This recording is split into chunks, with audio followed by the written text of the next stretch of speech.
ইস্তাম্বুলকে কেন ইউরোপীয় সংস্কৃতির রাজধানী বলা হয়? ইস্তাম্বুল পশ্চিম এশিয়া ও পূর্ব ইউরোপের রাষ্ট্র তুরস্কের উত্তর পশ্চিম ভাগে অবস্থিত। একাধারে দেশটির বৃহত্তম শহর, প্রধান সমুদ্র বন্দর, অর্থনৈতিক, সাংস্কৃতিক এবং ঐতিহাসিক কেন্দ্র। এটি প্রাচীনকালে বাইজেন্টিয়াম ও কনস্টান্টিনোপল নামে পরিচিত ছিল।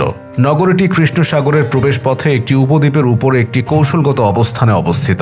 নগরীটি ইউরোপ ও এশিয়া মহাদেশকে পৃথককারী এবং কৃষ্ণ সাগর ও মারমারা সাগরকে সংযুক্তকারী সরু বসফরাস প্রণালীর পূর্ব ও পশ্চিম অংশ জুড়ে অবস্থিত, যার জনসংখ্যা প্রায় 1,50,00,000, যা তুরস্কের মোট জনসংখ্যার প্রায় 19 ভাগ। ইস্তাম্বুল হচ্ছে সবচেয়ে জনবহুল ইউরোপীয় শহর এবং বিশ্বের 15তম বৃহত্তম শহর। খ্রিস্টপূর্ব 7ম শতাব্দীতে শহরটি মেগারা থেকে আগত গ্রিক বসতি স্থাপনকারীরা বাইজেন্টিয়াম নামে প্রতিষ্ঠিত করেছিল। 330 খ্রিস্টাব্দে রোমান সম্রাট কনস্টান্টাইন দ্য গ্রেট এটিকে তার সাম্রাজ্যের রাজধানী করেন। প্রথমে এটিকে নতুন রোম এবং তারপর নিজের নাম অনুসারে কনস্টান্টিনোপল নামকরণ করেন। এরপর ধারাবাহিকভাবে শহরটি বিস্তৃতি লাভ করে এবং প্রভাব বৃদ্ধি পায়। সেই সাথে সিল্ক রোডের এবং ইতিহাসের অন্যতম গুরুত্বপূর্ণ শহর হয়ে ওঠে। শহরটি প্রায় 1600 বছরের বেশি সময় একাধারে রোমান, বাইজেন্টাইন, ল্যাটিন, শেষ বাইজেন্টাইন এবং অটোমান সাম্রাজ্যের রাজধানী ছিল। 1453 খ্রিস্টাব্দে কনস্টান্টিনোপল পতনের মাধ্যমে উসমানীয় সাম্রাজ্য প্রতিষ্ঠিত হওয়ার আগ পর্যন্ত রোমান বা বাইজেন্টাইন সময়ে খ্রিস্ট ধর্মের অগ্রগতিতে এই শহরটি উল্লেখযোগ্য ভূমিকা পালন করেছিল। 1923 সালে তুরস্কের স্বাধীনতা যুদ্ধের পর দেশটির রাজধানী আঙ্কারায় স্থানান্তরিত করা হয়। যদিও আঙ্কারা শহরটি তুরস্কের প্রশাসনিক রাজধানী হলেও ইস্তাম্বুল আজও দেশটির ইতিহাস, অর্থনীতি এবং সংস্কৃতির মূল কেন্দ্র।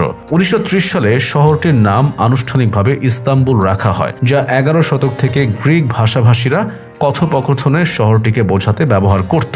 2010 সালে ইস্তাম্বুলকে ইউরোপীয় সংস্কৃতির রাজধানী হিসেবে ঘোষণা করার 8 বছর পর 2018 সালে প্রায় 1,34,00,000-এর বেশি বিদেশি দর্শনার্থী ইস্তাম্বুলে এসেছিলেন, যা বিশ্বের 8ম সর্বাধিক পরিদর্শন করা শহর। এখানকার বেশ কিছু জায়গা ইউনেস্কোর বিশ্ব ঐতিহ্যবাহী স্থানের তালিকাভুক্ত এবং অসংখ্য তুর্কি কোম্পানির সদর দফতর রয়েছে, যা দেশের অর্থনীতির 30%-এরও বেশি।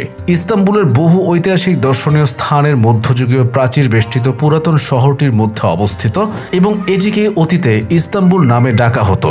ইস্তাম্বুল পুরাতন ইস্তাম্বুল নগরীর হৃদকেন্দ্রে একটি পাহাড়ি উপদ্বীপের উপরে অবস্থিত। এটির দক্ষিণে মারমারা সাগর, পূর্বে বসফরাস প্রণালী এবং উত্তরে একটি গভীর খাড়ি যার নাম সোনালী শৃঙ্গ। ইস্তাম্বুলের পশ্চিম সীমানাটি 5ম শতকে নির্মিত এবং মারমারা সাগর থেকে সোনালী শৃঙ্গ পর্যন্ত 6 কিলোমিটার দীর্ঘ একটি প্রাচীরের ধ্বংসাবশেষ দ্বারা চিহ্নিত। ইস্তাম্বুল উপদ্বীপের সর্বপূর্ব বিন্দুটিতে অবস্থিত ইস্তাম্বুলের তোপকাপি প্রাসাদ ছিল উসমানীয় সাম্রাজ্যের শাসকদের বাসস্থান।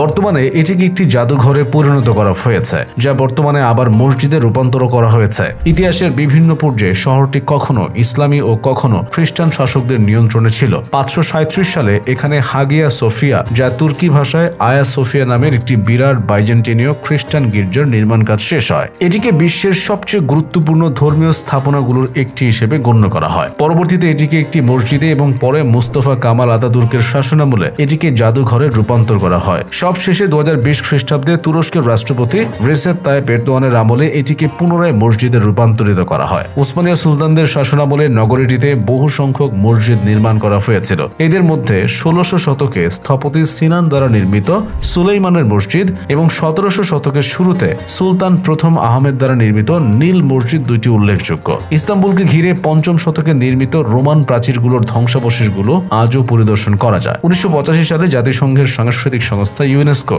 ইস্তাম্বুলের পুরাতন শহরটিকে একটি বিশ্ব ঐতিহ্যবাহী স্থান হিসেবে স্বীকৃতি দেয়। ইস্তাম্বুলে তুরস্কের সবচেয়ে প্রাচীন বিশ্ববিদ্যালয় ইস্তাম্বুল বিশ্ববিদ্যালয়টি অবস্থিত, যেটিকে 1453 সালে প্রতিষ্ঠা করা হয়েছিল বলে মনে করা হয়।